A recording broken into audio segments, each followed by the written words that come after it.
You're right, guys. Got a couple of days off work this week, so a bit of gardening for a change. I'm going to start off with a product review. My mouth might sound funny because I just had a fill-in of the old ivory poacher. It's only a fill-in though, didn't take any teeth out. Yeah, a quick product review and a quick plot tour. And a Yacon harvest, which I was quite surprised with. Here we go.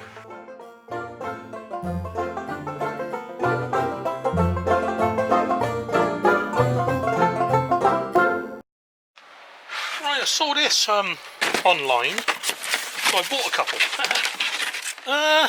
Bustaseed, growing made easier. So I bought a couple of these. All came in a nice box, all well packaged, no damage. I am no way affiliated or sponsored, whatever, blah blah blah. The idea being that these seed modules, oh look at that, they open at one side. So the big problem I have with a normal seed tray, you get up the allotment and you're forever trying to poke out the plugs and you do root damage. So the idea of these is there's no root damage. I'm going to give it a go. Right, it comes with, I can unpack it, a propagator lid and a choice of two different trays. One solid and one with, where are you? One with holes in on the bottom. I'm going to use the one with holes in. So, let's put those to one side a minute. I've only got some manky old compost, but it's a bit wet, but it should do. I want to plant some shallots really, that's all. So we just put this on.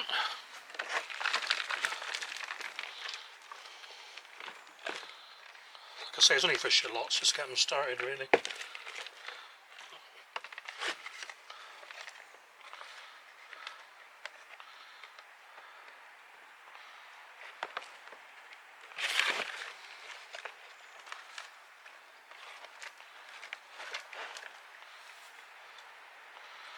Yeah, that'll do, there's plenty there. Right, where's my shallot, Steve? That's shallot. That'll do nicely. These are Hative de Noir pickling shallots, they're quite small. I've already planted some, but I need some more, so I'm going to start these on trays. And, well, you've all seen this before. Gently poke them in. Let them sit on top, really. Any bad ones chuck out, and they just sit here over winter ready for putting out on the plot in about March, maybe March. That's a funny one though, isn't it? Yeah. These aren't going deep, they're sat on top to get the roots going. I'm doing this left-handed, a bit awkward, but so you can see what I'm doing. Sure you don't want to see me do all 5, 10, 15, 20, 25, 30, 35 cells. Oh, that one's sprouting already, that.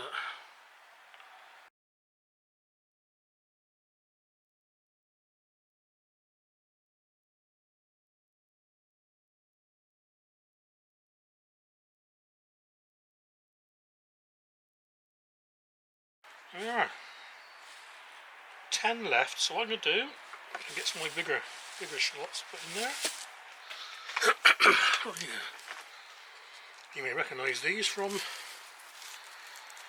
the shows.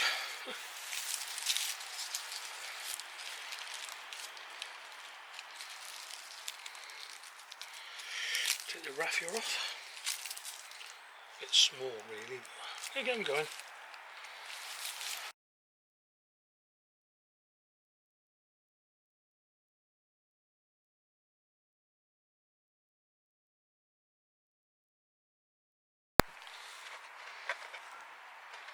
Okay, I'll do. Don't need water in.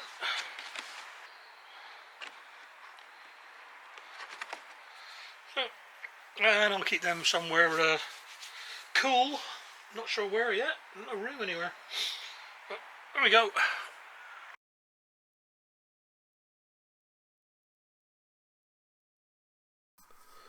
Well, it happens to all of us, and yesterday it happened to me. Right in the centre of the screen there, that little black dot. Great big piece of fluff stuck on the camera lens. Oh, gutted. I actually had some footage of me working, which is a bit of a rarity. Yeah, I went round, I cleared the beds, I did a bit of weeding, got the old stuff out. Anyway, enough of that. Here's the day after.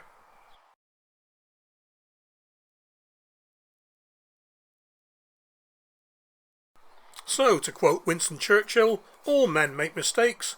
Only wise men learn from them. So, clean the lens, Steve. Okay then, so starting at the top of the plot on the bank, we got a couple of buckets of Yacon there. And potatoes I emptied out yesterday, I'll show you those in a minute. Cleared these, what was there, beans was in there, and there's corn. And the one at the back had fennel in it. And this bed has about half a dozen collard greens in it, and I'm pretty convinced I'm not going to like these already. The smell, really strong cabbage smell coming from them. And in here we have mixed kalettes, never grown them before, wanted to try anything once. And just behind them we have some large leeks. I put a couple of elephant garlic in those pots there and cleared that bed yesterday. I really hacked back this yarrow yesterday. God, does that take some looking after, I tell you. 3 times this year. Right, in here, let's go to a freeze frame a second, hang on. Right, that's that done. Yeah, celeriac. Planted these as plug plants. And they're still looking like the day I planted them. They haven't bulbed up at all. So if anyone's got any ideas, answers on a postcard, please. Next to the celeriac brilliant, or not so brilliant in my case here. See what I did there? Swede ruby. Yeah, I've been picking these well, forever really. They're great. Getting big now. And here we have Brussels Maximus. Yeah, they're doing very well. Even though they've fallen over, they're still... Look at those, sprouting up nicely, ready for Christmas. Panning around with absolutely no professionalism whatsoever to the kale. Nero di Toscana. Wow, look at that, that didn't have to grow, that stuff. Great for whitefly. I just wish I'd liked it, because it's so easy to grow. But in between it are 3 celeriacs. Same type, and they are... Well, they're huge. They're growing nicely, about 4 inches across. Past the compost bin. Yeah, down to the public footpath. Past the dead rosemary. Good for pea sticks, that is. That's where the rhubarb was and will be again next year. And of the 4 globe artichokes I planted, that's the biggest, so that's the one that's going to be staying. And in the rest in the cage there, what I think I will do next year is put the currants. I've got 2 red currants, a white currant and a black currant to go in. Just the remnants of the brassicas in here. Red cabbage there. I saw a red Lorenzo, red, something like that anyway. Garlic here. 2 rows of 6 each of Solent white and Lautrec white. Lautrec being the hard neck, Solent being the soft neck. Weeds are growing again in there. God, very persistent. I need cardboarding again next year. And overwintering onions, radar and snowball. What we got here? More Brussels Agincourt. And in front, oh look at those, yeah, lovely. And in front of those more mixed kalettes.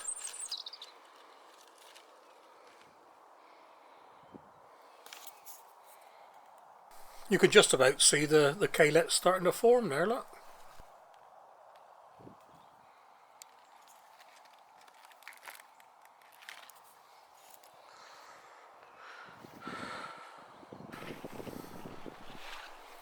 And here we have the ever-persistent whitefly. Look at that, it's like a snowstorm. Compost bin's full up from yesterday.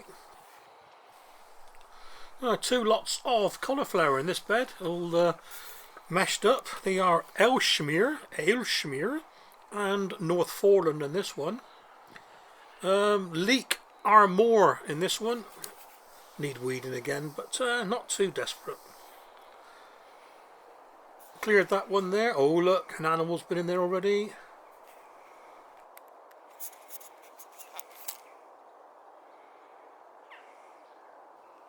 And last but not least on the plot tour, more cauliflower. This one is Moby Dick. Okay, just before we finish up the plot, this bed was getting a bit weedy, so I put some cardboard down, and as I had to tip out the Yacon, I put the Yacon compost on top of it. It's about 2 to 3, I'd say more like 2 inches thick. That'll do for next year.